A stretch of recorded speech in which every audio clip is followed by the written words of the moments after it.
Pada saat ini, banyak orang belajar bertahun-tahun untuk menjadi pintar. Sebagian lagi mengejar ijazah, gelar, dan juga pekerjaan. Namun, pertanyaan penting tetap tersisa. Siapa yang sebenarnya mengajarkan kita untuk menjadi manusia yang berakhlak? Ratusan tahun yang lalu, seorang ulama besar bernama Imam Al-Ghazali memberikan jawabannya. Ia tidak hanya berbicara tentang ilmu pengetahuan, tetapi tentang pembentukan jiwa, moral, dan juga adab manusia. Nama lengkapnya adalah Abu Hamid Muhammad bin Muhammad Al-Ghazali. Beliau lahir di kota Tus, wilayah Persia pada tahun 450 Hijriah.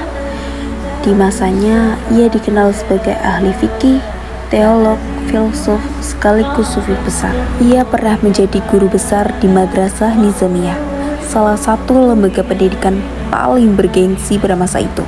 Namun kemudian, ia meninggalkan kedudukan dan ketenaran untuk melakukan perjalanan spiritual, mencari jawaban tentang hakikat manusia dan kebenaran. Dari perjalanan panjang inilah lahir karya-karya penting seperti Ihya Ulumuddin, yang hingga kini menjadi rujukan utama dalam kajian akhlak dan pendidikan Islam.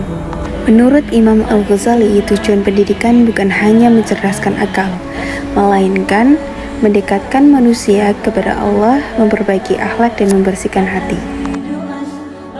Pendidikan tidak berhenti pada penguasaan ilmu pengetahuan, tetapi harus membentuk manusia yang beriman, berilmu, berakhlak mulia, rendah hati, dan bermanfaat bagi masyarakat. Baginya, orang berilmu tanpa akhlak adalah bahaya. Ilmu di tangan orang yang hatinya kotor hanya akan melahirkan kezaliman dan kesombongan. Untuk mencapai tujuan tersebut, Imam Al-Ghazali menawarkan beberapa metode pendidikan yang sangat sistematis dan relevan hingga saat ini. Metode yang pertama adalah keteladanan.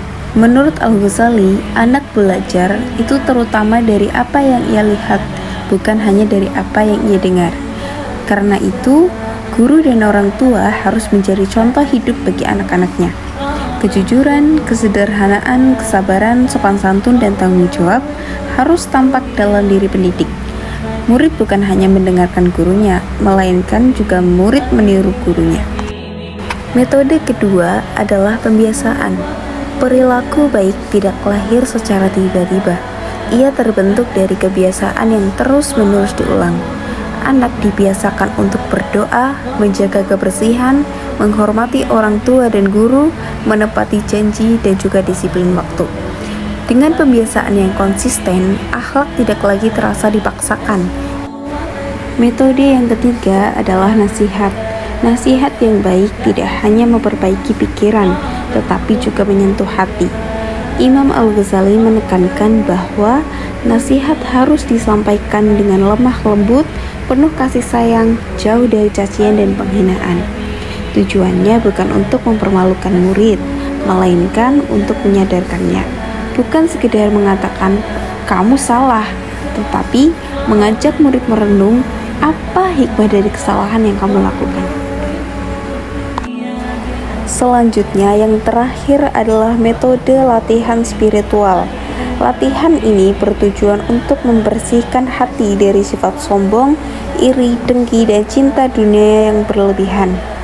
Murid dibimbing untuk melatih kesabaran, mengendalikan hawa nafsu, membiasakan diri dalam ibadah, dan melakukan muhasabah atau introspeksi diri.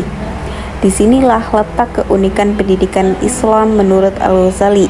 Pendidikan tidak hanya menyentuh otak tetapi juga jiwa. Imam Al-Ghazali menyebut guru sebagai pewaris para nabi. Karena itu, seorang guru harus memiliki hati yang bersih, niat yang ikhlas, dan tidak menjadikan ilmunya sebagai alat kesombongan.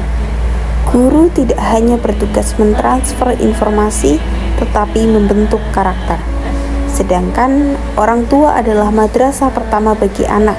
Rumah adalah sekolah utama dan suasana keluarga adalah kurikulumnya.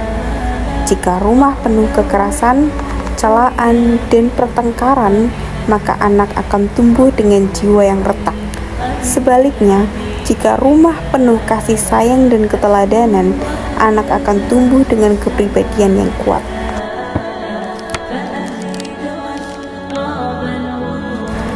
Saat ini kita hidup di era digital. Informasi mudah diakses dalam hitungan detik. Banyak anak yang cerdas secara akademik tetapi kehilangan sopan santun, empati, dan arah hidup. Disinilah pemikiran Imam Al-Ghazali menjadi sangat relevan. Pendidikan tidak boleh hanya menghasilkan manusia yang pintar.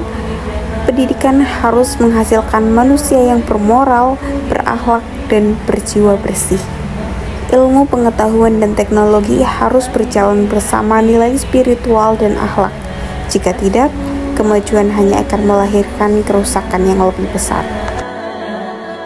Imam Al-Ghazali mengingatkan kita bahwa tujuan akhir pendidikan bukanlah sekedar gelar dan pekerjaan. Tujuan akhirnya adalah terbentuknya manusia yang mengenal Tuhannya, memperbaiki dirinya, dan memberi manfaat kepada orang lain. Selama pendidikan masih memanusiakan manusia, selama itulah pemikiran Imam Al-Ghazali akan selalu hidup.